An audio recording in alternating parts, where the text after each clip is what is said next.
Southeast Asia consists of 11 countries that reach from eastern India to China, and is generally divided into mainland and island zones.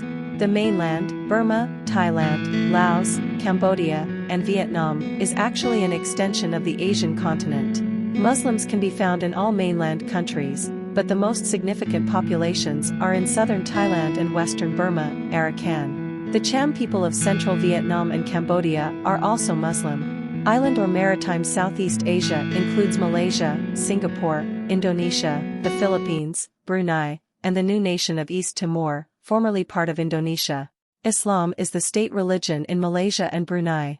Although 85% of Indonesia's population of over 234 million are Muslims, a larger number than any other country in the world, Islam is not the official state religion. Muslims are a minority in Singapore and the southern Philippines. Geography, environment, and cultural zones. Virtually all of Southeast Asia lies between the tropics, and so there are similarities in climate as well as plant and animal life throughout the region. Temperatures are generally warm, although it is cooler in highland areas. Many sea and jungle products are unique to the region, and were therefore much desired by international traders in early times. For example, several small islands in eastern Indonesia were once the world's only source of cloves, nutmeg, and mace. The entire region is affected by the monsoon winds, which blow regularly from the northwest and then reverse to blow from the southeast. These wind systems bring fairly predictable rainy seasons, and before steamships were invented, these wind systems also enabled traders from outside the region to arrive and leave at regular intervals. Because of this reliable wind pattern, Southeast Asia became a meeting place for trade between India and China, the two great markets of early Asia. There are some differences in the physical environment of mainland and island Southeast Asia. The first feature of mainland geography is the long rivers that begin in the highlands separating Southeast Asia from China and northwest India. A second feature is the extensive lowland plains separated by forested hills and mountain ranges. These fertile plains are highly suited to rice-growing ethnic groups, such as the Thais, the Burmese, and the Vietnamese, who developed settled cultures that eventually provided the basis for modern states.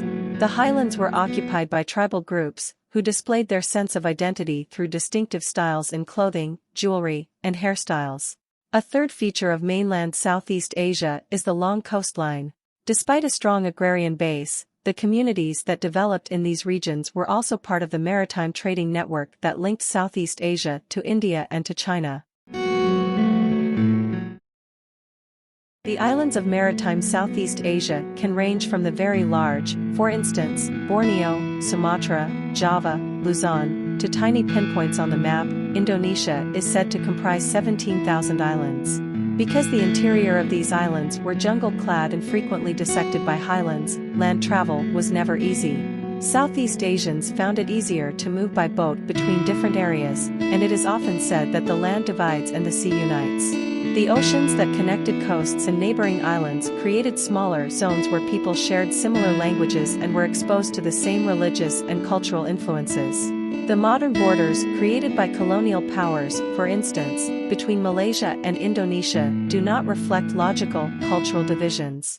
A second feature of maritime Southeast Asia is the seas themselves. Apart from a few deep underwater trenches, the oceans are shallow, which means they are rather warm and not very saline. This is an ideal environment for fish, coral, seaweeds, and other products. Though the seas in some areas are rough, the region as a whole, except for the Philippines, is generally free of hurricanes and typhoons. However, there are many active volcanoes and the island world is very vulnerable to earthquake activity. Lifestyle, livelihood, and subsistence. A distinctive feature of Southeast Asia is its cultural diversity. Of the 6,000 languages spoken in the world today, an estimated 1,000 are found in Southeast Asia. Archaeological evidence dates human habitation of Southeast Asia to around 1 million years ago, but migration into the region also has a long history. In early times, tribal groups from southern China moved into the interior areas of the mainland via the long river systems.